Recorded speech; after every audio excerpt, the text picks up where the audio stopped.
I am your friend, Dr. Charles Apoki.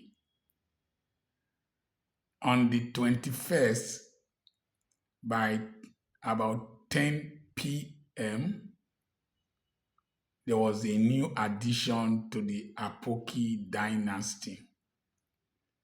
A beautiful daughter, our granddaughter, was born in Yash, far away Romania, to Dr. Apoki Ufoma and Dr. Mirella Apoki. I'm so glad to see my children's children.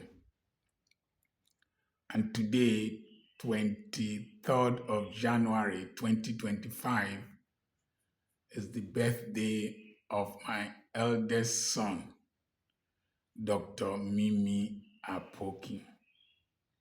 I want to thank God for his grace. Thank God for being alive to see these things.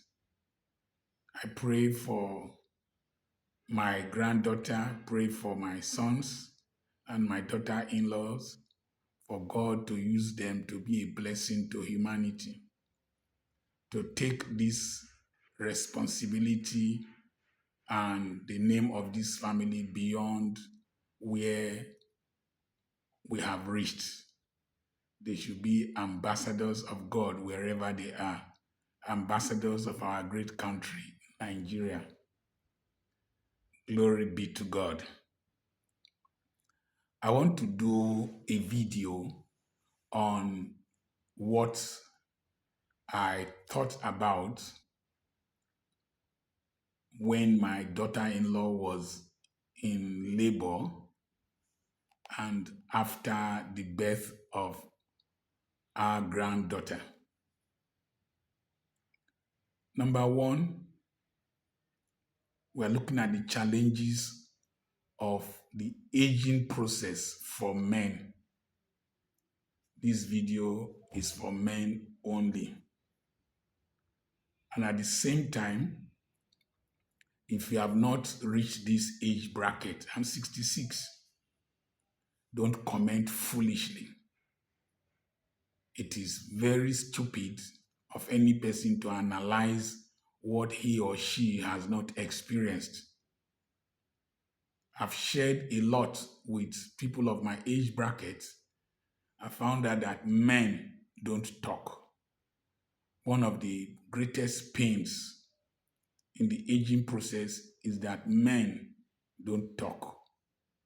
They die with their pains and their frustrations.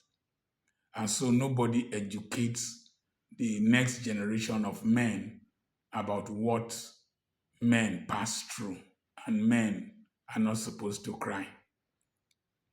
I had been discussing for more than 1 hour on phone with one of my younger friends, and it was quite surprising to him, most of the things that I was sharing with him, and he agreed with me. Number one, as you get older, you still have projects. But the problem is that there is shortness of time. I am 66. If you add 34 years, I will be 100 years old. And it is not guaranteed, but it is what we wish for. But in the last 6 years of your life, you might not be very productive.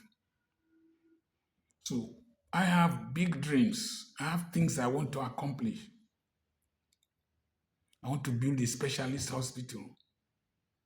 I want to complete the tertiary institution I initiated, even though we have changed the plan. There are so many things I still need to do. There are still lands to conquer. That was what God told Joshua. See, Joshua was old and well stricken in age. And God said, Joshua, there are still lands to conquer. There are still people to reach, conferences to address, nations to reach. Today, I'm seeing some of the fathers in the faith and leaders in the faith who sit down to preach, sit down to teach. They are not like as they used to be. So one of the counsels I will give to you as a young man, start early to intentionally live, maximize opportunities, invest so that you can get living money and eternal money. And then you can have financial freedom and financial independence.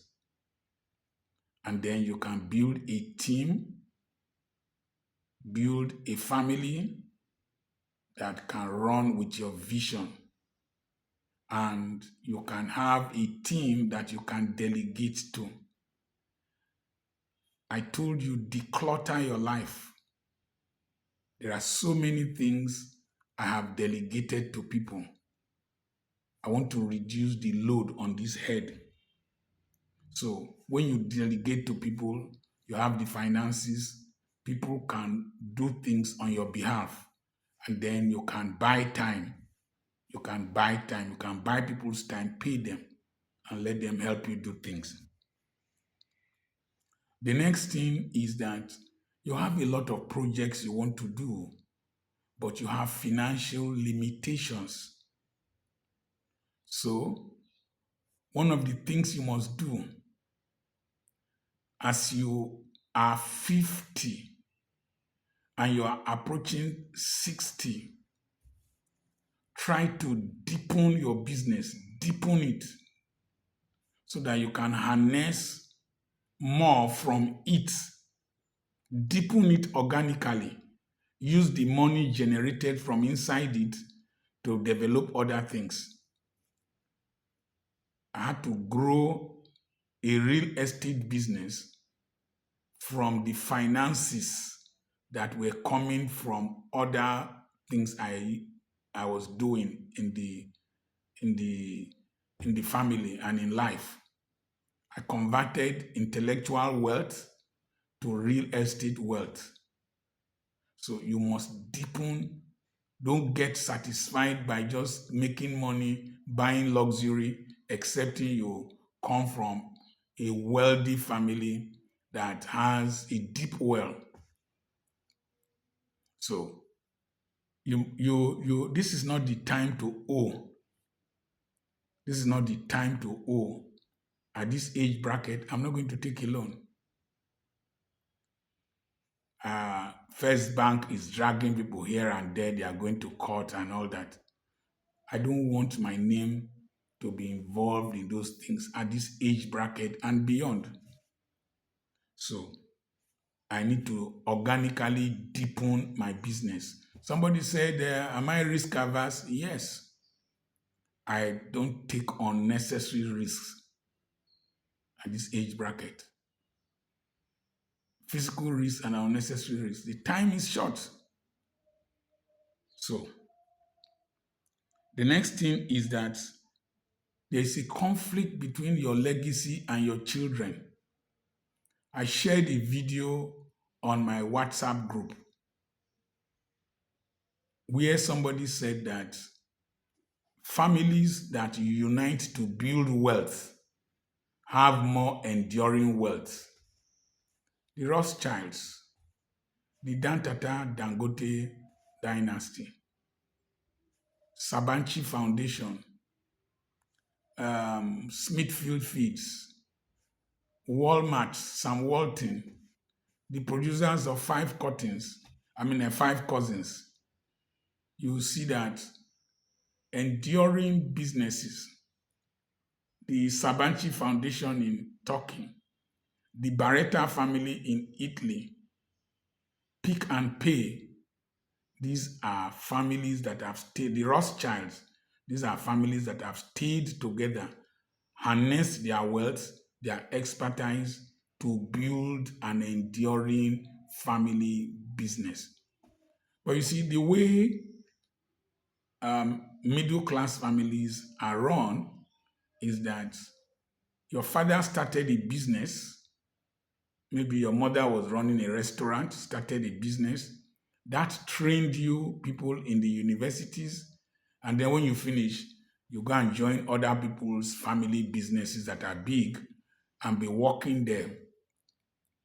And what trained you, the gift that your family gave to you, God gave to your family, you negate it. The Bagdash ice cream parlor in Damascus, one family has been producing ice cream since 1895. Albert Ballet Potatoes has been there for so many years, and they made a turnover of $481 million in a year from potatoes.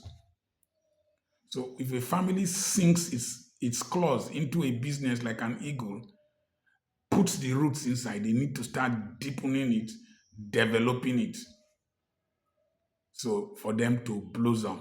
But this one, as as you get older, I'll start wondering how many children, which of my children will continue this legacy. So when I see Nkube Dubi, Lucky Dubi's daughter, singing, I'm happy. When I see Fela's children singing, I'm happy.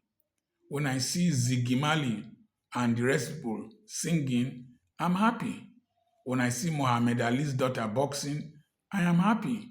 When I see Abedi Pele's children playing in Marseille, two of them playing at the same time in Marseille, one a captain of Ghana at one time, I am happy. George Weah's son, Okocha's, Wankwo, and all that.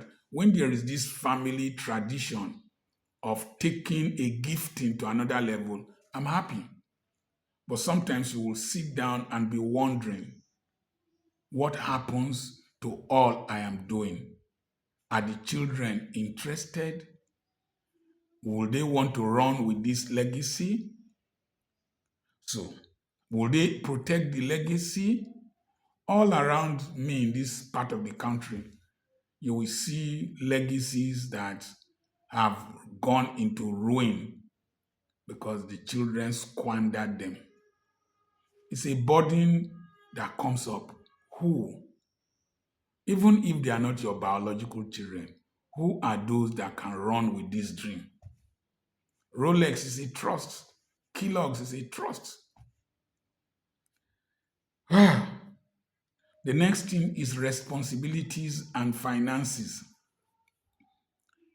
You will suppose that as you get older, that there are businesses you have set down, set up with your wife, and that you would be living on the proceeds from those businesses. It is very shocking that no matter what they make, that money that comes from you is the sweetest money for madam. And people will still be looking up to you at this age for financial responsibilities. And they want to invite you to every place, every occasion, everything, and they expect money from you because they think that you are rich and you have an unlimited supply. It's there. And there are some you cannot negate. For each of my grandchildren born at the level of my little financial status, I must give $1,000 to each child born. Like the one born on the 21st, her $1,000 has been set aside. I know somebody who gives 10 million naira to each grandchild. So the number of occasions, the number of ceremonies, the number of launchings you are invited to will increase. And to whom Nigeria has given much, much is expected. Nigeria gave me a lot. God gave me a lot. Society gave me a lot. A lot is expected from me. But you have to do it within your cash flow framework. Your cash flow framework. You must have resources in case of emergency. The prostate gland will enlarge as you get older. If you have need for surgery, at least 1 point something million to 2 million should come out. And you won't wait for your children. If you have to be checking your blood pressure, you must have medications that you take regularly. You must be able to go for checkup. You must be able to go and do your PSA test, liver function test. You must have regular electricity in your house for you to enjoy this country. So, the responsibilities you have. I had to bring money out to buy electricity token. I will still buy a recharge card for my wife. It's my responsibility. Excuse me. So, these are the conflicts of aging for a man. The next thing is your ideals and societal decadence. The family I was born into, even though we were poor, there are standards that we did not compromise when I was younger. Thank God for the secondary school I attended, Government College Wheeling. There are ideals. Thank God for the church I grew up in, the Church of God Mission International, Incorporated, and I grew up with people like Bishop Dan Akonye, Bishop B.C. Edoasim, and the fellowship groups in Aba, the Living Word, churches then, it was fellowship, the full gospel. There were ideals we had about this country, but today the decadence is frustrating. When I drive out and I see, yesterday or day before yesterday, I was out there, an army truck was coming, a trailer, a fuel tanker was turning. Another SUV dodged through somewhere and there was congestion. There will have been an accident. Multiple accidents. The soldiers jumped from their truck, told the driver of the fuel tanker to come down and do frog jump. The whole thing was very irritating. Soldiers telling the driver to do frog jump.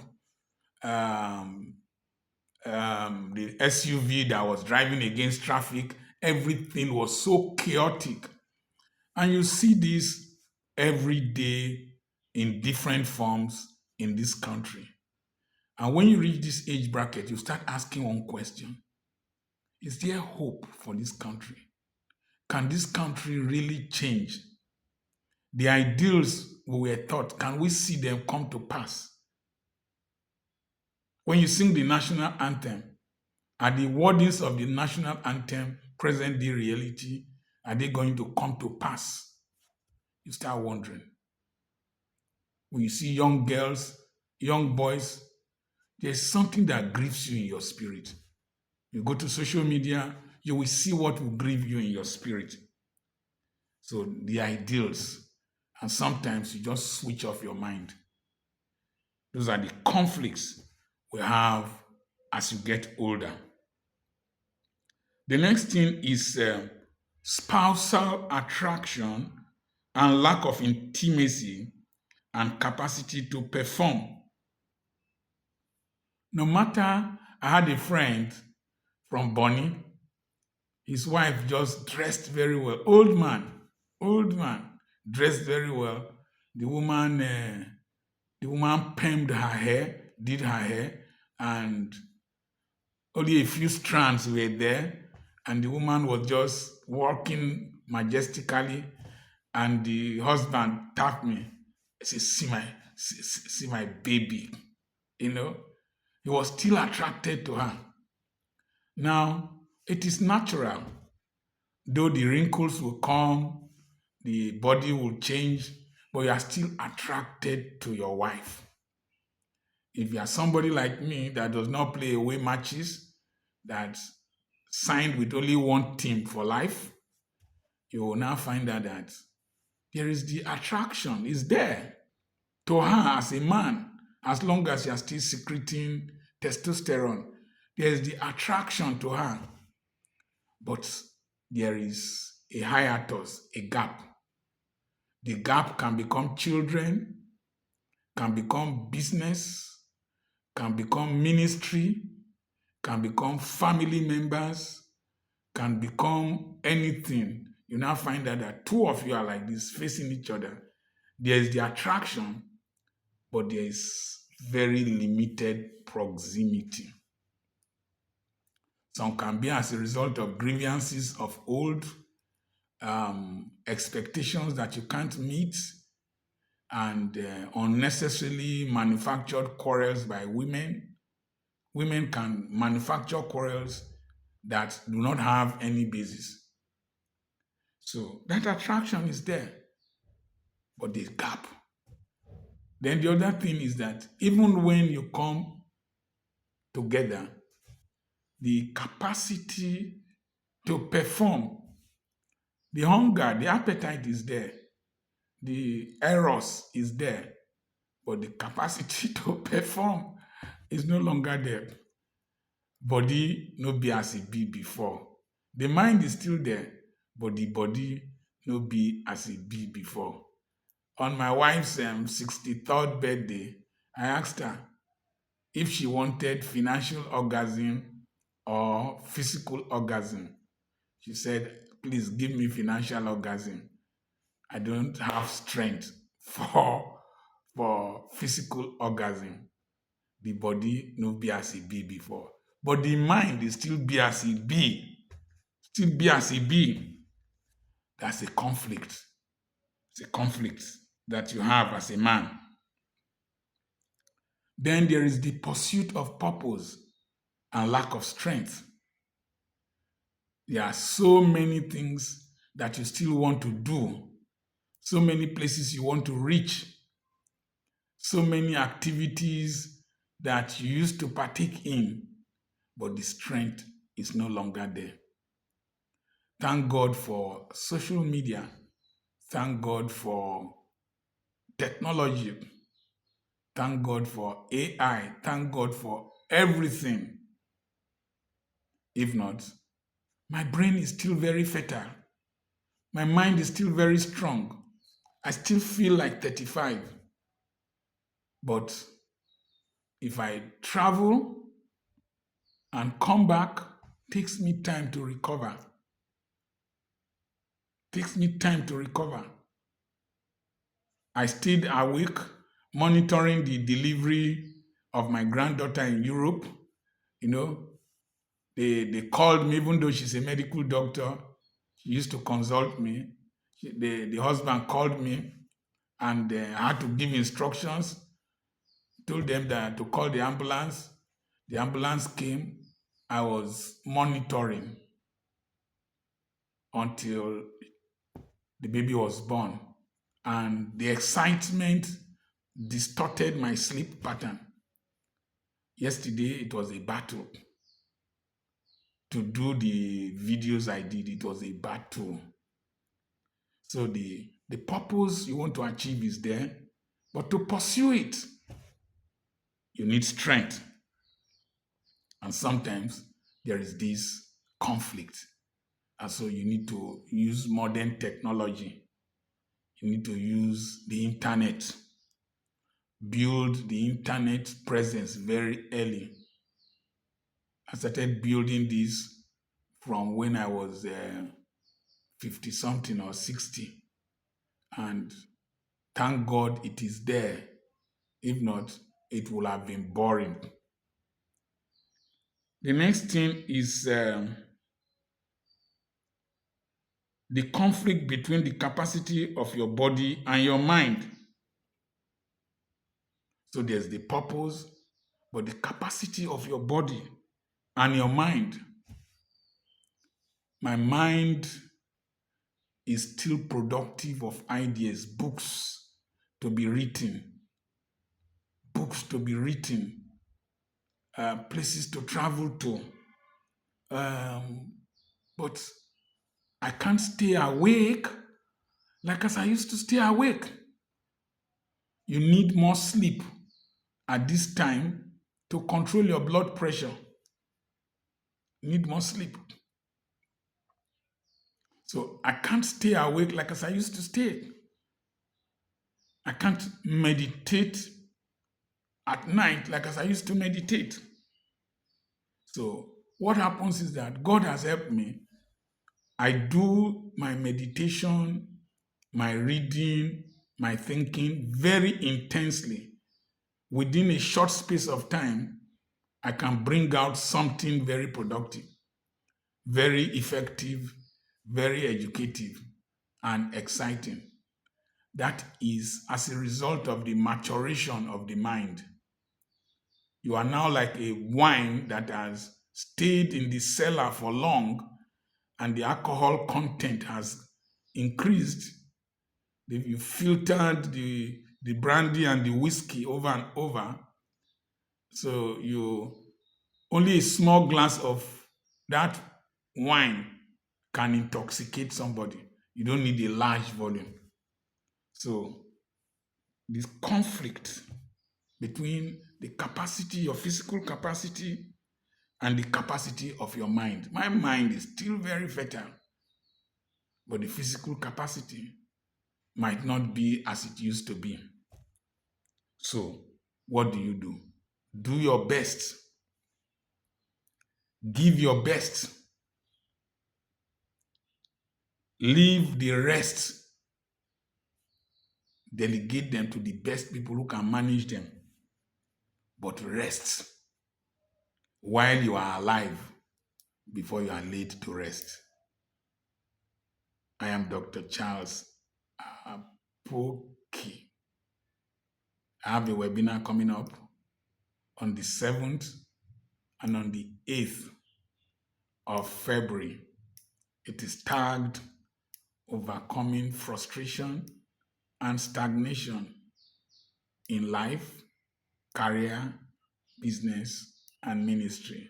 Send a message to +234 80 21 21 92 62. You want to join the Citizens Forum, a forum of those who have the interest of their country and Nigeria in particular at heart, so that we can provide an alternative voice to the political class. Send a message to the same number, +234 80 21 21 92 62, and we'll have properties for sale. Reach out to that same number. God bless you.